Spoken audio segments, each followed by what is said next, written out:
we definitely all know we were oversaturated with restaurants, but they were dropping. There was again, no names or whatever, but there were several that closed before COVID, and you would see bankruptcy filings and things like that, and then COVID hits. That's tough sled. You know what I mean? And then anybody with any kind of reserves that's closed for any length of time, how much reserves you got? Right. We were talking about the business loss insurance, business revenue replacement insurance, which we all paid for, in which they went, oh, there's a pandemic clause. What? Like, timeout. What? But it'd bankrupt the entire industry. So the alternative is, let's bankrupt the restaurant industry, right? That's your option, because the car companies went bankrupt and the government saved their ass. The banks actually too big to fail, huh? We're still paying for that, right? Make them pay us. You write me a check for $1 million, it'd be about $1.2 million, $1.3 million right now. I'm out, right? Like, write me the check and I'm good. Bankrupt your ass, write them a check and get them out, whatever you got to do. But insurance, the insurance industry should not be my biggest concern. Yeah. It changes everything if they write us those checks. Welcome back to the Healthy Business Podcast. I've got a good one for you today. Before I get started on my introduction to our next interview, I do want to just do some cleanup from the last interview. There was probably more talk than ever on the neti pot. I received a lot of email and discussion regarding the neti pot. One person, Tom Palmer, sent me an article that suggested that is the reason why the country of Thailand has had such a low number of COVID positive people in the population, because most of them typically on a daily basis use a neti pot. I received other email of other people who use it and just wanted to share that they also use it. And also my Aunt Shirley, who listens and deserves to be listened to, because she's around that 90-year-old age and she's doing very well for her age. She wanted to make sure that I remind everybody that if they do use the neti pot, that it should be a sterile water, like a distilled water, or boiled first. Don't just take it out of the tap. That's excellent advice. Please take it. Next up, I got Nick Pitillo. He was on in March, right at the beginning of the quarantine, and where we had no idea where anything was going. And unfortunately, we still have no idea where everything is going with a lot of things, including the restaurants.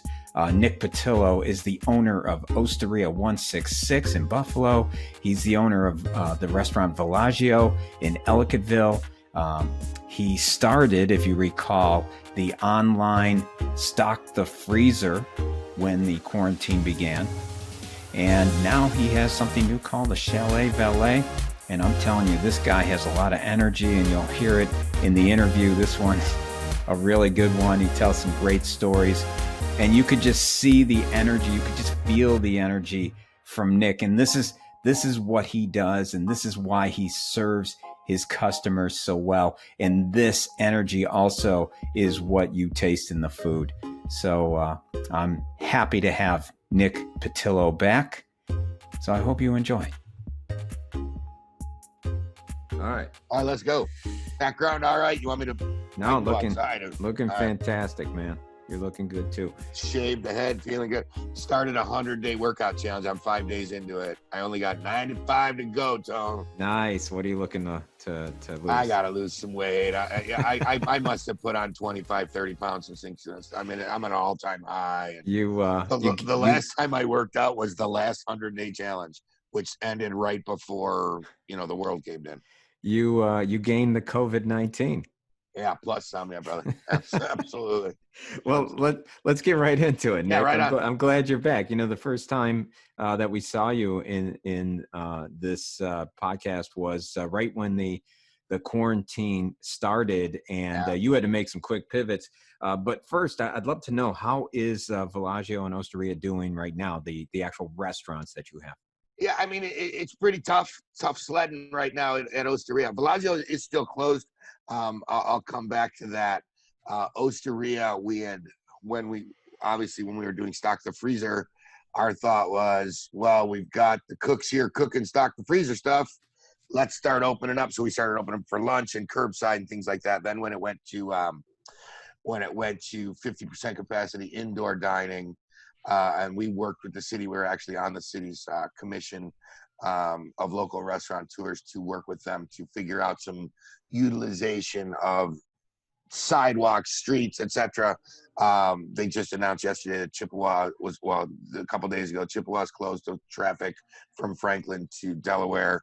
So all those restaurants are working with that. I was able to expand my patio pretty dramatically out, where we can actually take the pedestrian lane or the parking lane and make that the pedestrian walkway, the sidewalk, if you will, and then put tables all the way along our sidewalk from the alley all the way to Franklin, which gives us about 60 to 70 seats depending on the configuration, which gives us a much better chance. The last 3 days, well, Friday and Saturday of this week were by far the best 2 days we've had since this thing all started, from an a la carte restaurant standpoint.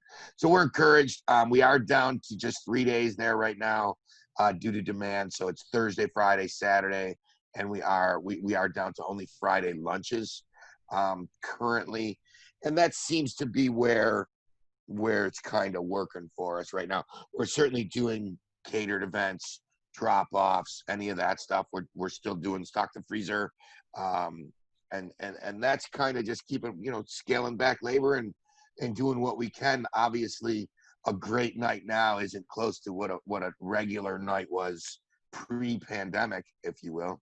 Yeah. I think we did about 130 covers on Friday night, and it felt great. And frankly, I had 3 servers and a bartender and me, and Alyssa and some cooks, as opposed to what would have happened if we had the full place going. However, the commensurate revenue, I mean, it's a 250 cover night for us on a Friday typically. Wow. And so are you, with the new structure in place, and I'm sure you're glad for great weather this summer too. That's yeah, helping that's out all a lot. my brain is thinking of, what the hell are we gonna do when it's snowing and raining. Yeah, we'll get back to that. Are you, with the new structure in place, the Thursday, Friday, Saturday, the Friday lunch, are you at least cash flowing at that pace? No? Not even close. This week, yeah, right. We did some nice numbers on Friday and Saturday, that were 30% up from where it's been.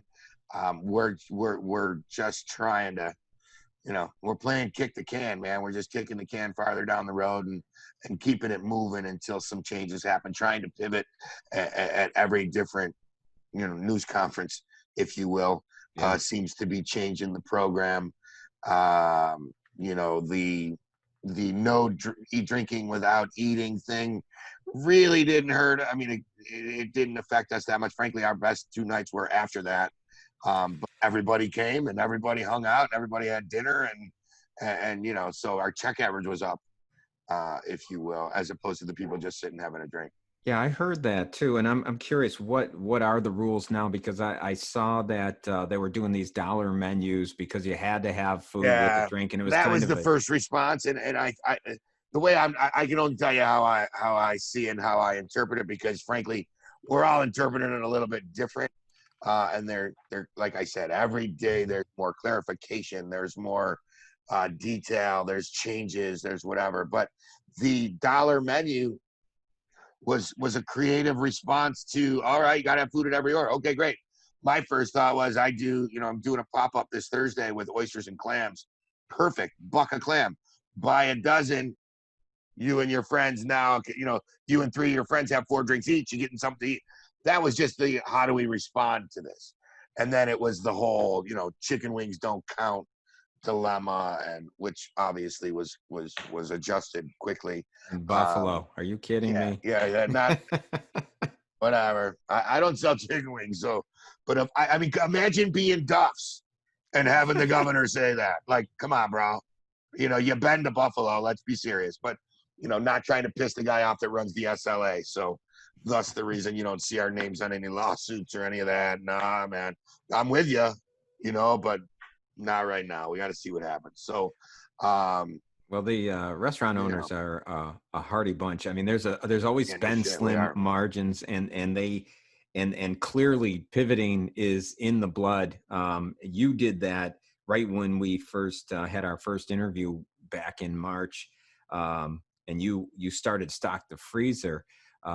If you can just share a little bit about that, and how is that going? It's clearly not like it was the first 2 months. That was some of the craziest business experience of my life. The first month was off the charts, fast as we could make it, 24/7. I mean, we were literally working 17-hour days just to keep up with demand. And as we get farther into this, and things kind of taper off, we were over 22,000 donated meals, which looking back on that, it's pretty spectacular. Done about $250,000 in revenue since the beginning of the pandemic. Great. Sounds like a ton of money. Huge volume, low margins. We were selling stuff at $5 just to get it on the street and keep people working. With we were looking the first month we were trying to keep people working and break even, and we were able to do that with some of our partners. And Latina Foods gave us a free freezer truck for 3 months. You know what I mean? Like that. Those types of things don't happen, or we would have bled out, frankly. We did it with the right intentions, and it worked exactly how we wanted it to.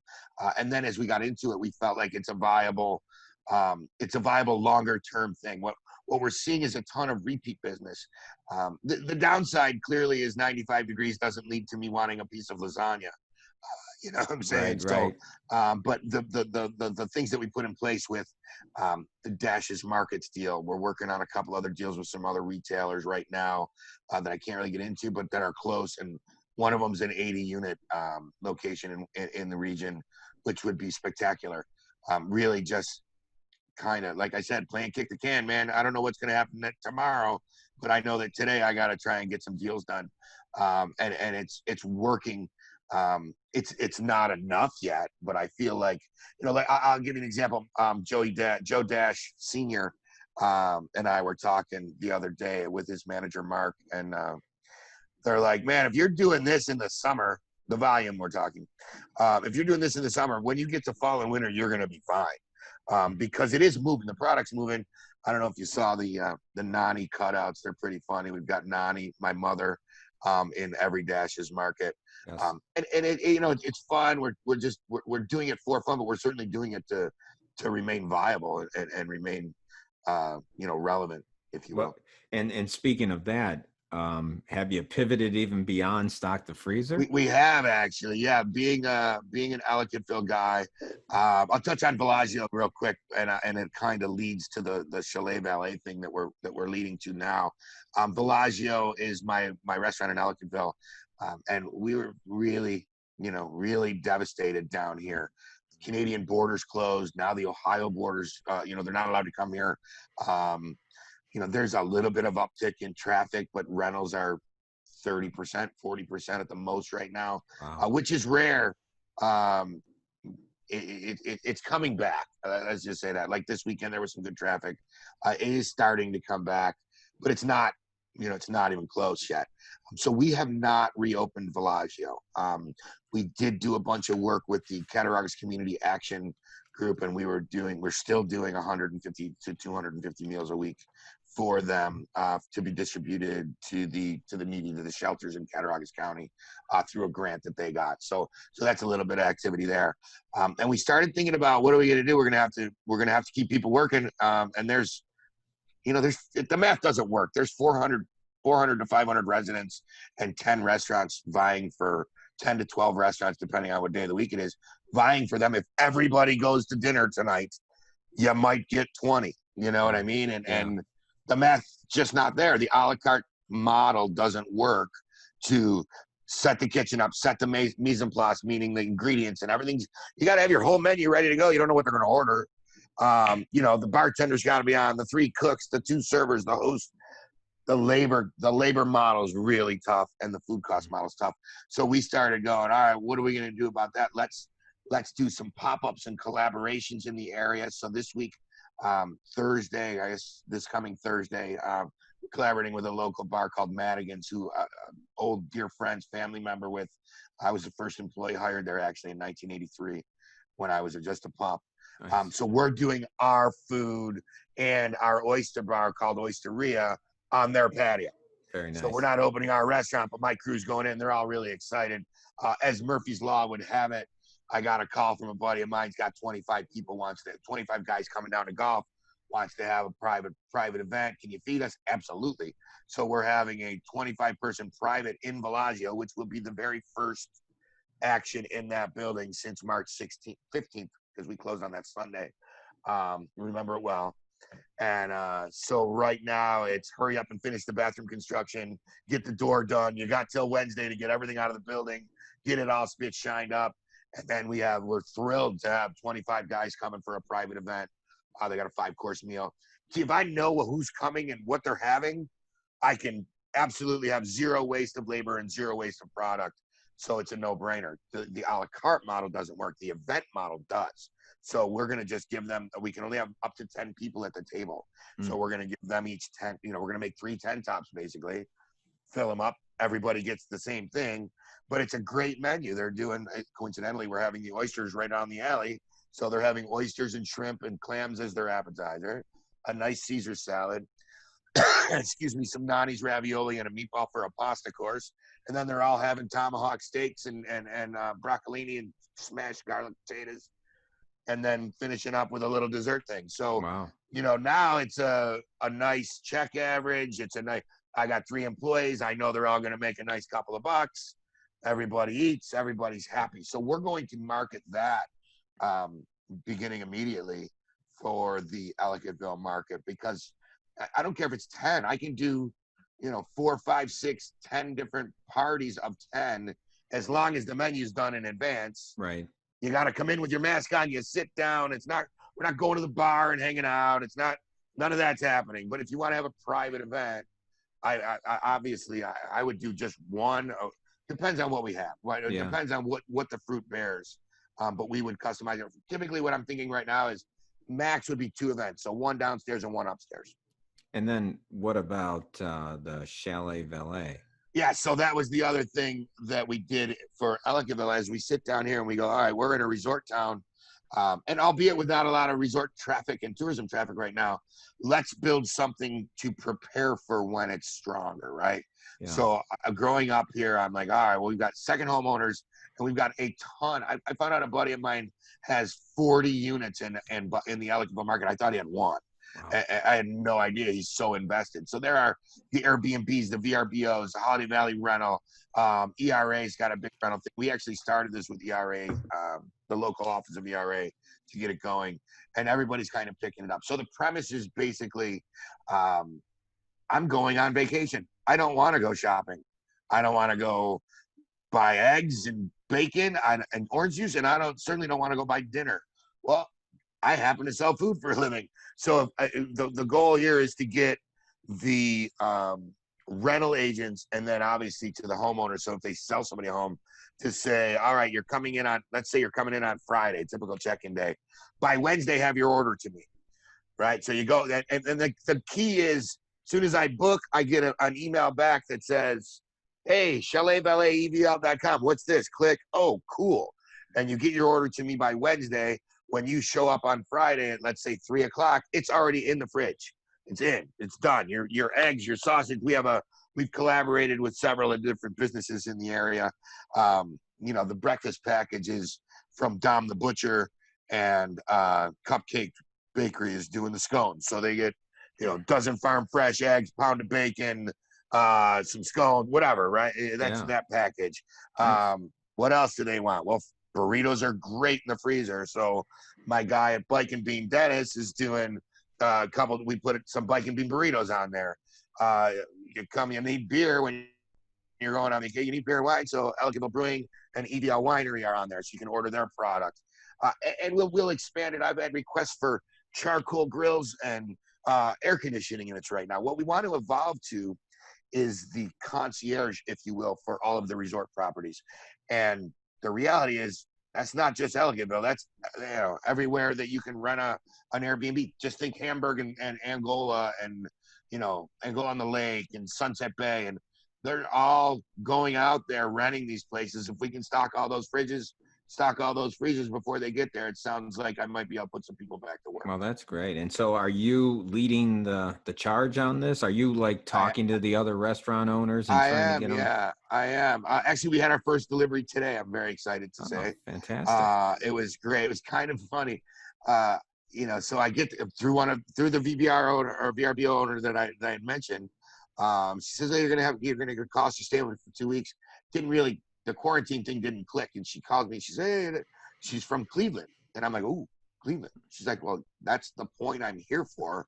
My daughter is going to college in upstate New York, so I rented a swanky house in the woods to do my quarantine in, and I found out you'll bring me food." And I'm like, perfect. Yeah. So we delivered Julie her first round of food today with a couple bottles of wine in there, and so she's good for the first few days. Her and her daughter are holed up on Poverty Hill, and we expect to hear from her, again. And it was cool because, like, we have our menus and stuff on there, but we don't, we're just starting this thing. Like I said, it's the first one. So what else do you want? I said, just text me you want anything. So she sent me a shopping list. I was in the city last night working. I had put together their package of all her stuff.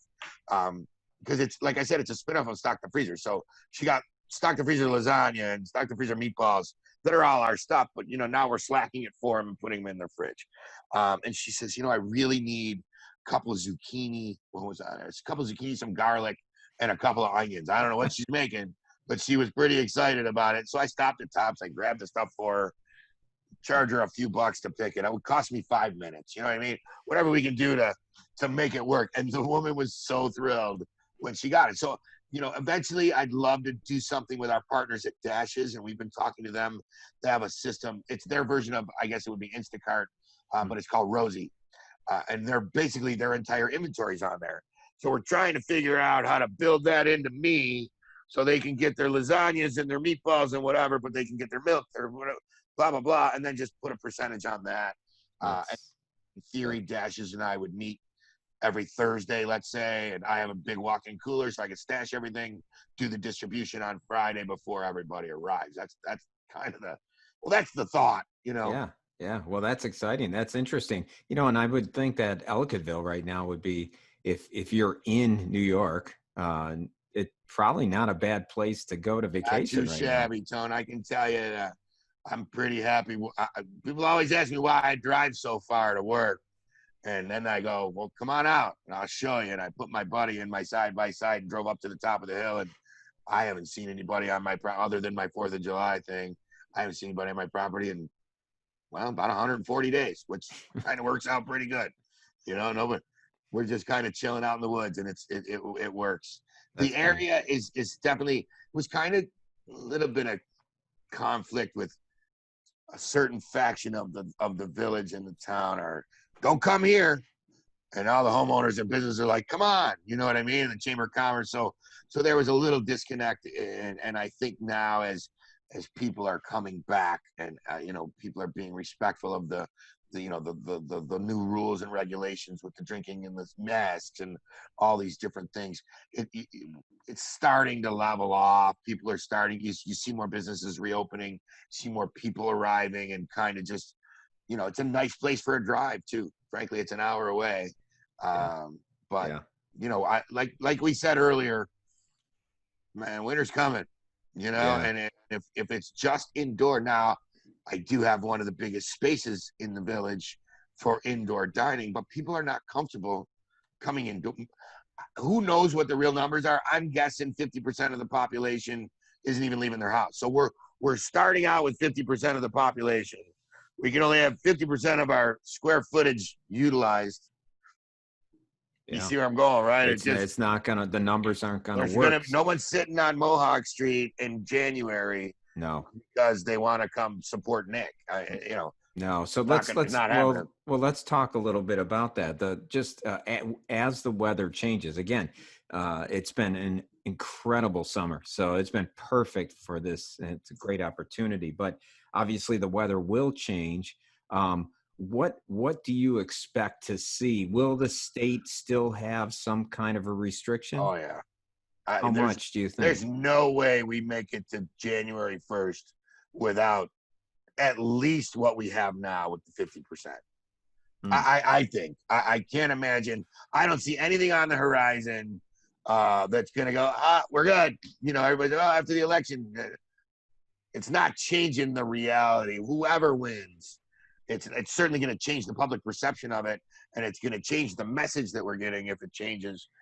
But it's not going to change the fact that most people are still scared to death to go out, and that there's actually a virus that's out there hurting people.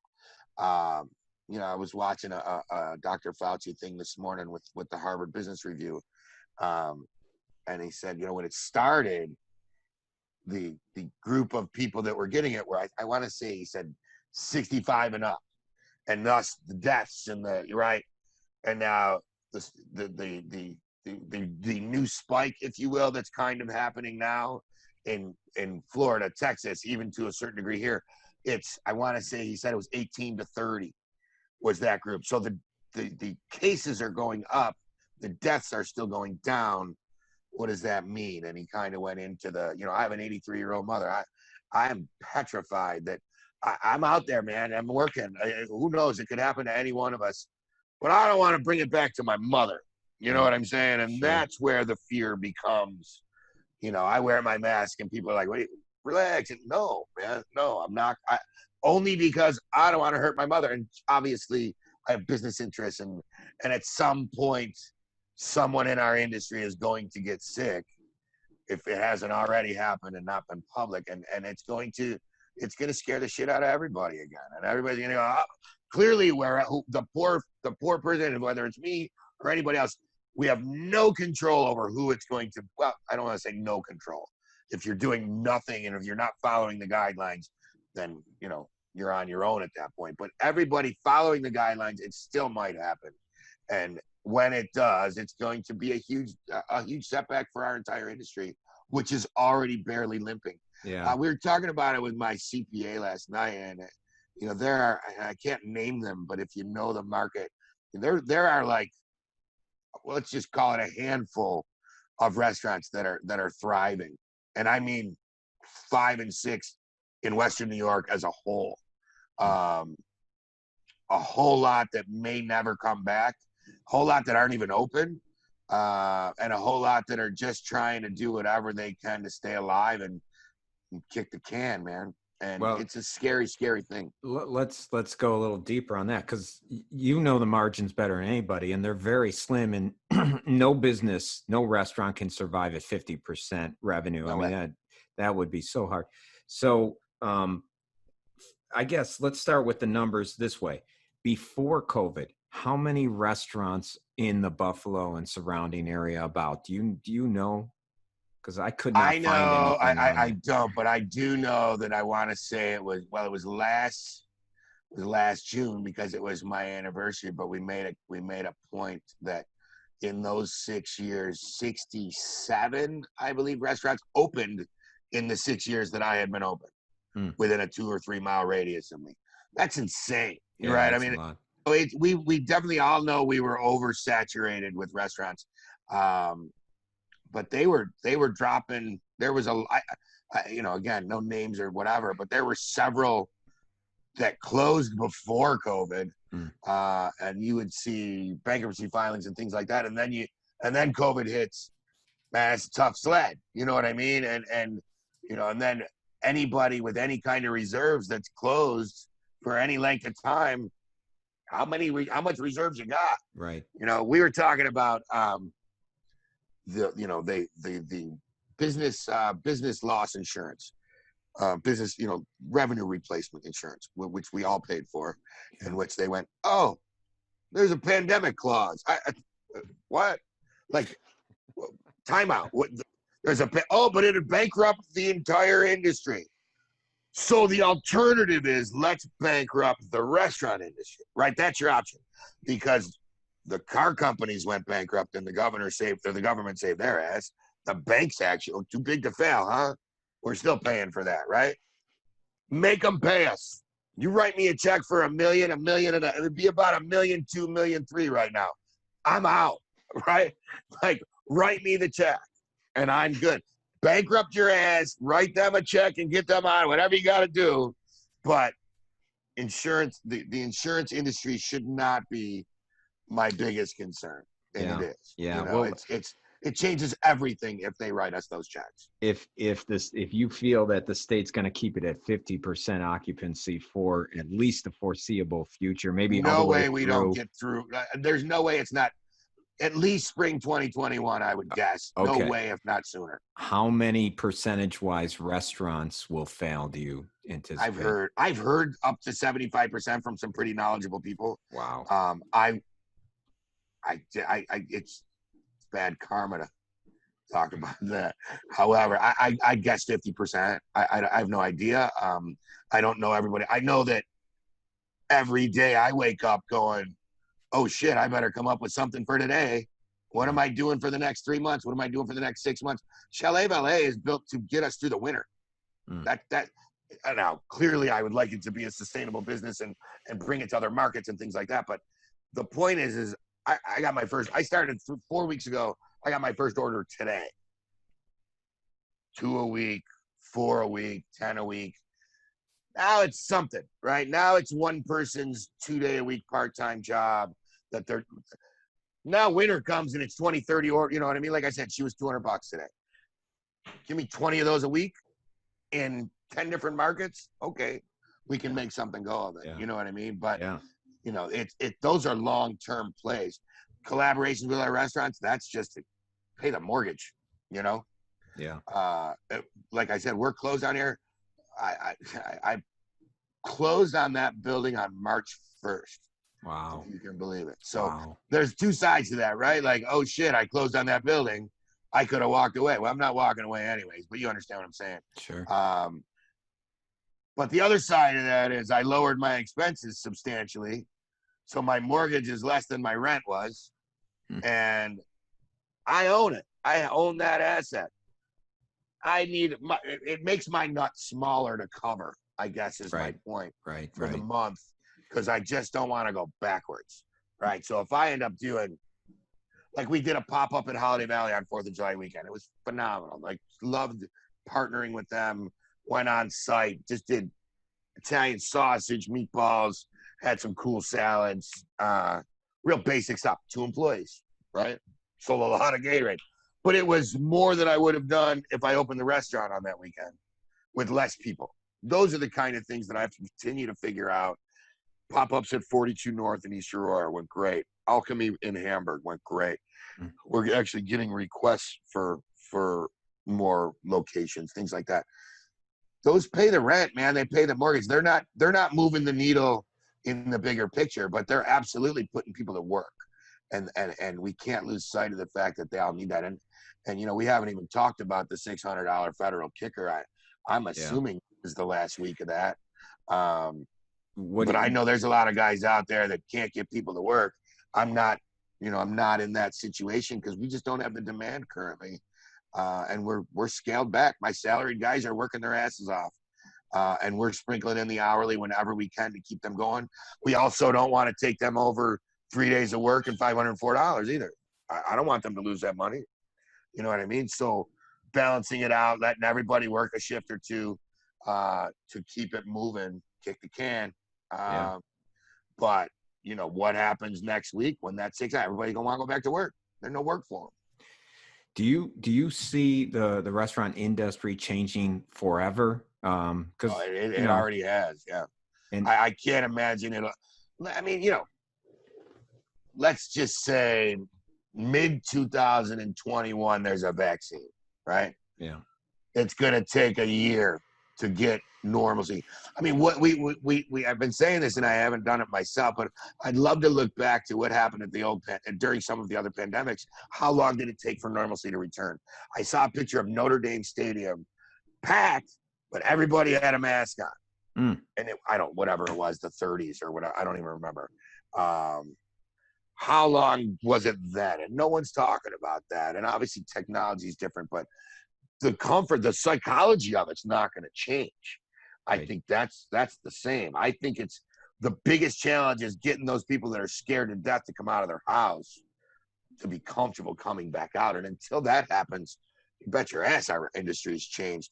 The a la carte model it's broken. Yeah. You know, it is. It other than high end, I don't see how it sustains. Really. I mean, and then there's talk of, you know, leveling the playing field from a wage perspective and, you know, sharing tips with the back. I'm up for all that. We're reevaluating everything. I think that fast casual food and service levels are going to be different. I was in the dining room yesterday and I was laughing with a customer, with a guest, because there was a pitcher of water on their table, a carafe of water on their table. And I was like, you know, I'm a 53-year-old man. I've been in restaurants my entire life. And if I ever saw a server leave a pitcher of water on the table, I would have had an aneurysm. You know what I mean? Like, oh, what do you think you get paid for? Go fill the damn water glass up. You know what I mean? And now it's no, here you go. You know, to go wrapping their to-go food. I not only do I not want to, I am not allowed to take it out of their line of sight and package it and bring it back to them. You know, here's your box. So we're already halfway to fast casual as it is. You know what I mean? Yeah, and yeah. because of the restrictions. True. The high-end dining experience, I don't know, man. I don't know. I'll tell you what, see me Friday. Because Thursday night, I'm going to take a run at giving these guys a high-end dining experience. And I think it'll work, but it's not an a la carte situation. That's the difference. Yeah. So that makes the model work a little bit better. 100%.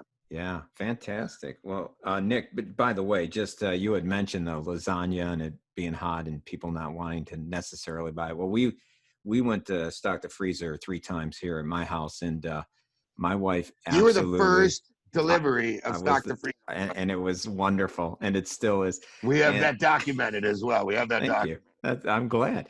My wife loves the lasagna. Absolutely loves it. Is it the bolognese lasagna that she likes? Yes, the bolognese. And you know, we're a household of Italians, and she loves that more than mine. I love it more than mine. Man. I always tell all the people that because I'm pretty proud of our meatballs and our Italian food, and I say, look, I'm looking for second best, just to the Italian people. Yes, right. Yes. Looking for what do you mean? Well, I remember one time my mother, when I was in college, I lived in a fraternity, and we had a kitchen program, and every semester we ran out of food and out of money because there was a 18, 19-year-old kid running as the kitchen manager, right? We inevitably ran out of food. She would make me a pot of sauce and 100 meatballs. There were 50 guys in the thing, and we'd eat for a week on it. And I came home, and whatever. It was fall fest. I was in college. Can't even imagine the hell I put my mother through. She was pissed off. I had bodies laying everywhere, all hung over, all my fraternity buddies. And she starts yelling at me about, as only Italian mothers can do.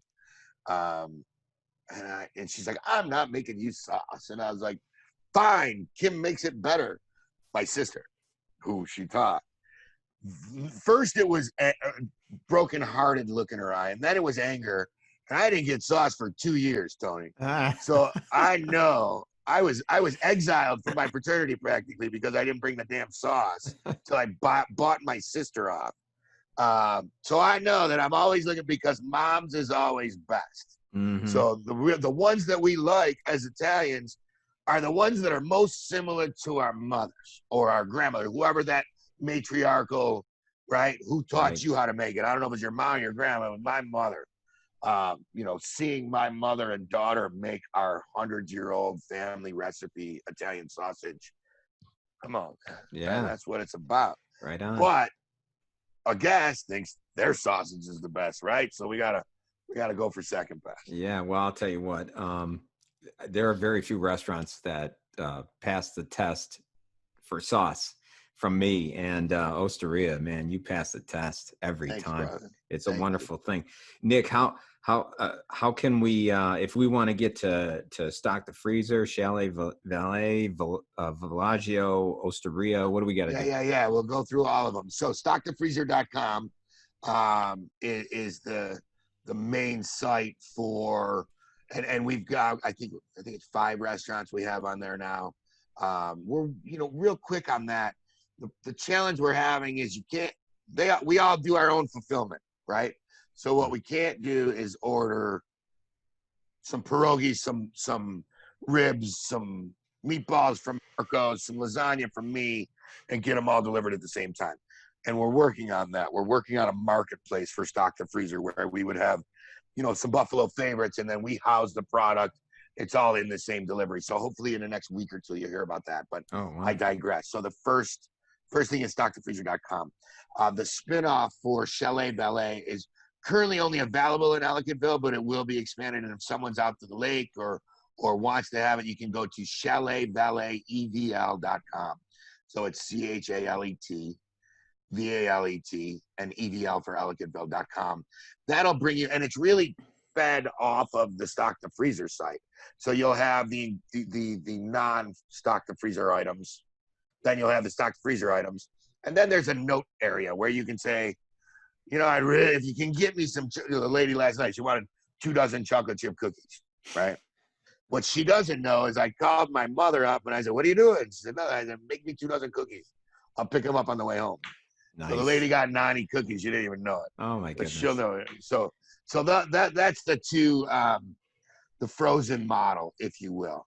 Mm-hmm. And then Villaggio EVL, 2 Gs, is our Villaggio site. As I said, they're down still, but there is activity coming starting this week. And we're certainly going to be doing private events there as well. We're figuring out how to get that word out. And then osteriabuffalo.com is our main site. And let's not forget about Occasions. Occasions is our catering division, but it's really run through Osteria's site. You get everything you need off of there as well. With the thing with no wedding, I mean, we positioned our from our CEO class when you enlightened me to my luck, and change and it changed the course of my life, and I appreciate you for that. Thank you. We refocused and we decided we were going after, as you were in the conversation, to go after the catering business in 2019. We made a bunch of great moves. 2019 sucked, by the way, but who would have thought that 2020 could be so much worse? Yeah. And so we made a couple moves and we locked up exclusivity for bar service at the Hayloft in East Aurora. We had another couple of great places come online. We went from 9 weddings last year, roaring into 2020, roaring into the 20s, the roaring 20s, get it? Got it. We had 34. We did 9 last year. We had 34 weddings on the books this year. Wow. Several $100,000 in revenue just gone in an instant, really. Incredible. So there's no nothing with, really max wedding right now is 50 people. Graduation party, any other, it's 50 people. So that changes everything. We were running at 150 to 200 person wedding is really the norm for that location, and most of what we were doing. I mean, it's 75% of the revenue's gone. For the rebooks, we still have a shot, but for the most part, that's gone. Yeah. Well, that's it. Did I miss it? And obviously, Facebook, Instagram, Twitter, all that good stuff as well. Excellent, Nick. Well, thank you very much. I'm sure my wife and I will be outdoor seating at Osteria sometime in the near future. And it's always a pleasure to have you on. Thanks again. I got to give one plug to where we just met with Erin McGee, and we're doing a open house for CEL, and we're sending pasta kits to everybody's house, and we're doing an interactive cooking the pasta with everything. And the other thing is, you remember Danny from my CEL class, Danielle Nyhart, Danifit. We're doing a collaboration. We're actually doing a spin class called the Ravioli Ride.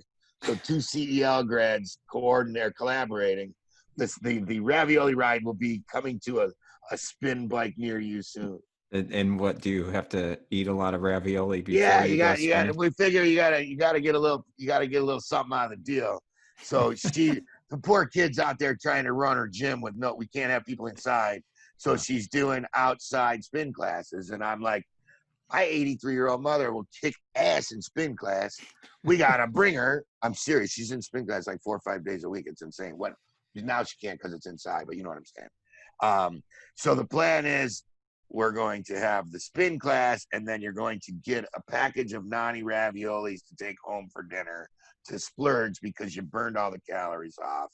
And Nani will be there, and we're working on the demo thing. I just don't want to expose her to anybody, but from a safety standpoint, but she'll probably do some kind of this is how you make the ravioli thing and have some fun. Nick, you never disappoint. Thanks again. My man. Thanks, And Tony. take care. All right, buddy. All right, bye.